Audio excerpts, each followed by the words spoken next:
น้ำนิอิตะโสมนะรัตนะใจคุณบุญวิเศษจบเกิดด้วยกุศลกรรมพระเวทเข้าเมืองนะคะ ธรรมเทศนาในที่นี้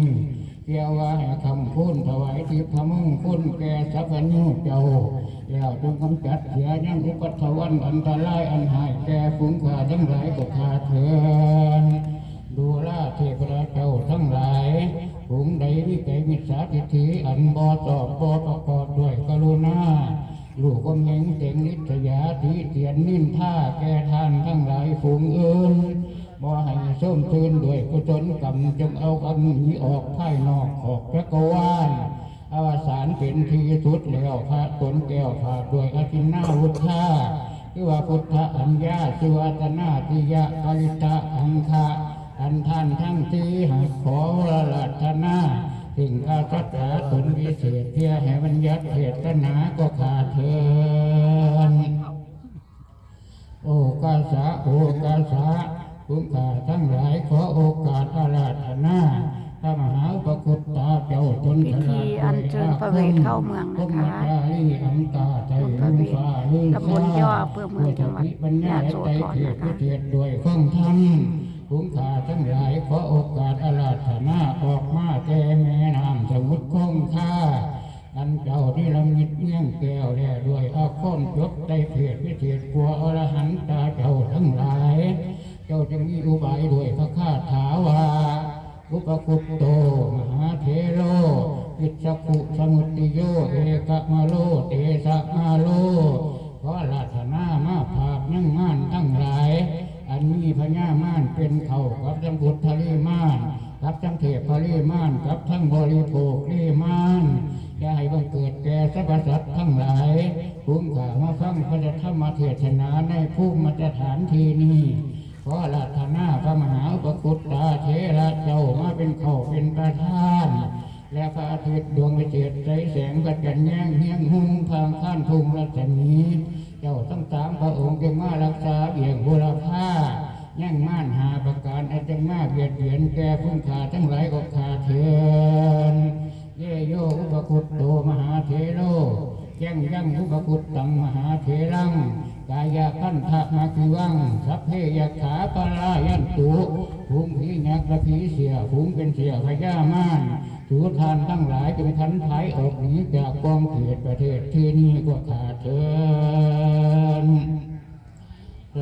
ทุกขมาจโลกาธิปติสหัมปติตะอันตรีอภิวรังยาจาถาสันติสันตาประสักยาติกาเทเสสุธรรมังอนุกรรมที่มังประสังอาราธนังกโรมา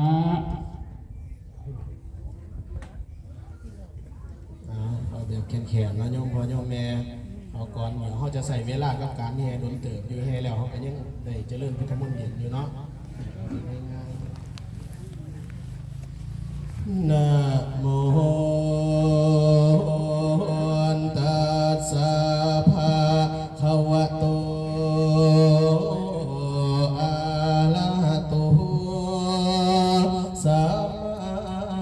มาสัมพุทธัสสะนะโมตัสสะภะคะวะโต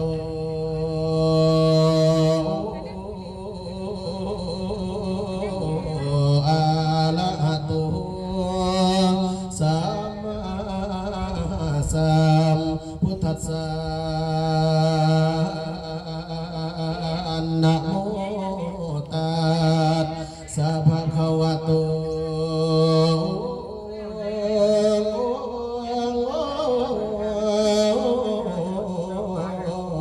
อ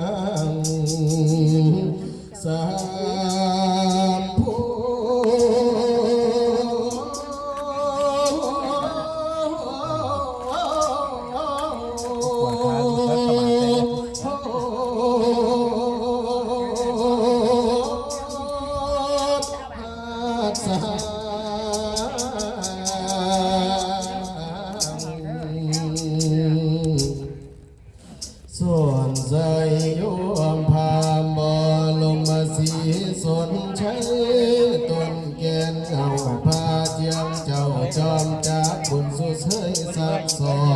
พวกเท่ากอบกับกันเป็นทิตาอัศจรรย์เสียงยังนั้นละเกียงกองเสียงตื่นโตสาธุ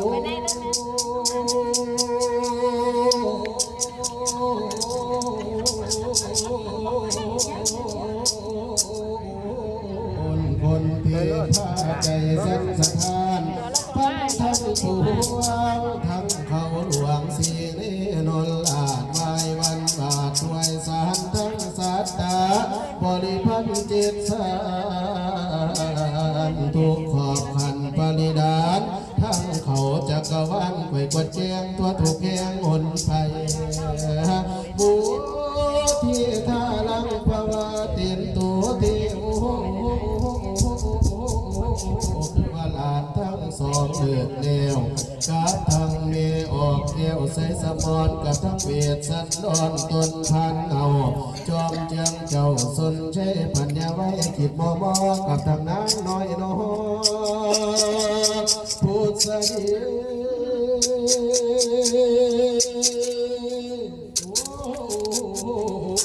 เป็นบอละมาเฮสีเลือดเลี้สัตว์เจ้าทางหกลงมาสมนุ่มสลบพำพอมโอนอ่อนน้อมเป็นอันหนึ่งเดียวกันอย่าท่าในกาลยามใดตาท่าในกาลยามนั้นบันพาอินท่าทิลาต้นองค์อาจในตวติสา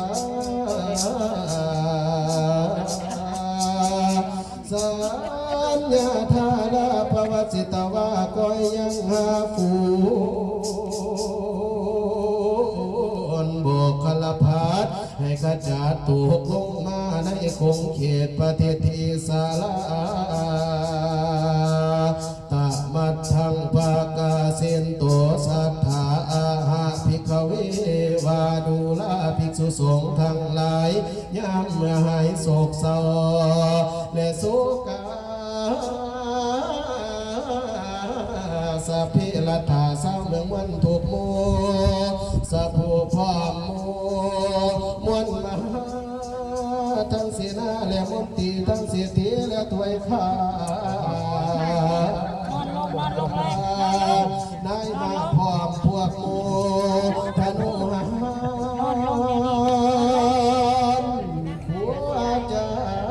รย์และนักปราชญ์อำมาตย์พร้อมโมเนื่องน้องนวได้12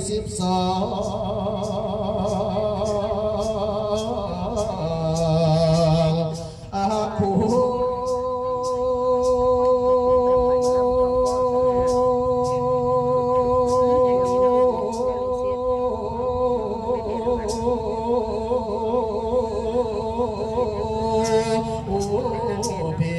เขามีใจยินดีบ่โศกเศร้าให้ห้ำเมาเต็มตรงในเพพงหิมาวาดเนื้อนกขาดใจตายพึ่งสว่างใบลุ่นดอกไม้มนมองดวงในไผ่ขวางรถสมาน้องไอ้ขาดใส่ยบศพกับตีนจองใจเอาบาดไทยทุนภูมินิ้วตาลุมลำบากคิดยากด้วยดอมเท้าบ่าเบาบ่เมื่อพานมมือเนื่องทาง10 นิ้วตั้งไว้เนื้อวางชิวขาวายสาธุการข้าน้อยขอวันวานน้องสองกุมารแก่นไทยห้องทำให้ลูกโอ้พรมาเชิญยืนเชิญผู้ทนเจียมเจ้าเหนือตุ่มว่าไพบูลพร้อมกับทั้งเมียงเอามิงมาสีตุนเป็นโมละมาเหสีเลิศแล้วจงให้เมื่อพันแผ่วแก่สีพีด้วยสีสวัสดีบลาวายพระเวสสันตราเจ้าด้วยบาทพระคาถาวาตาวันจโนเอียจโลราชาราชังกะเลียธนุโพดังนี้เป็นเขาตั้งแต่พระบาทเจ้าเจรจากนี้เมืองมาอาทา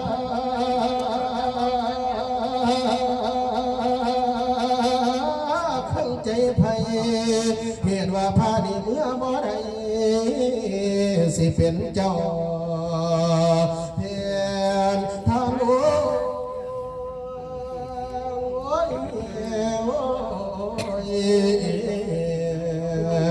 ว่าเชิญยื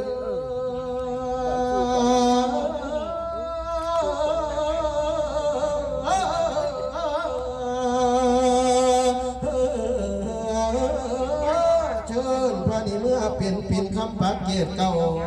เชิญพระนิเมื่อเป็นเจ้าเจียงจอมพ้นภาพสกุลแหลงลาแก่ไฟฟ้าหมู่แสนเมื่อคอยยศสักเครื่องผ่านเพียวเชิญพระนิเมื่อสถิตภาศาสตร์แก้วให้มันนุ่งเฮืองห่มเชิญพระนิขึ้นเมื่อสมมือนกพนังนมเนาเชิญพระนิเมื่อเป็นเจ้าเกียรติสีพี่อุโพสองกษัตริย์สีแก่นไทยบอกควันภาษีภาษีลานครไว้ให้สีเสาเก้ามองว่าเชิญยื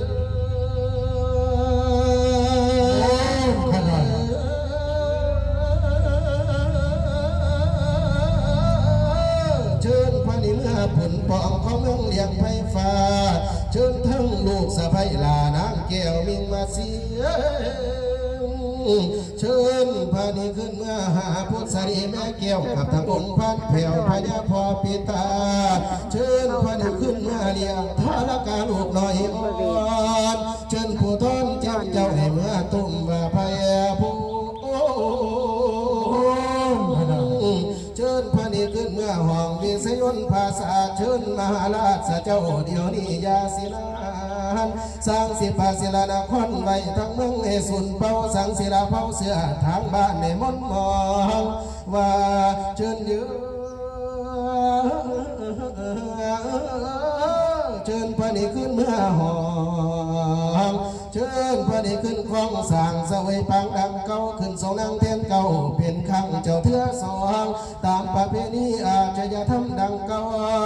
เป็นเท่าเราสองที่จักติยาประพังเชิญพระเวทเรียบร้อยแล้วถูกเทียนทองดอกไม้แก้วถวายแล้วสิตามือ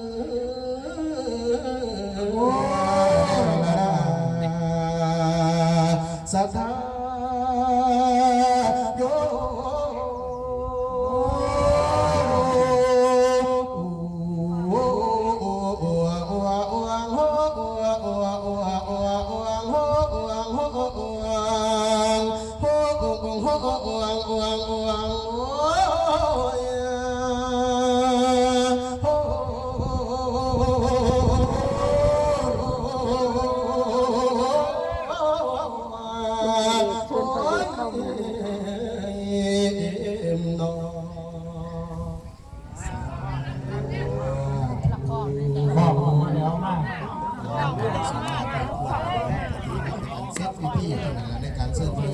วันนี้ก็เตรียมแห่ด้วยวันนี้ได้ตั้งขบวนด้วย มาไปเอาขวดอะไรมาพี่กับพ่อ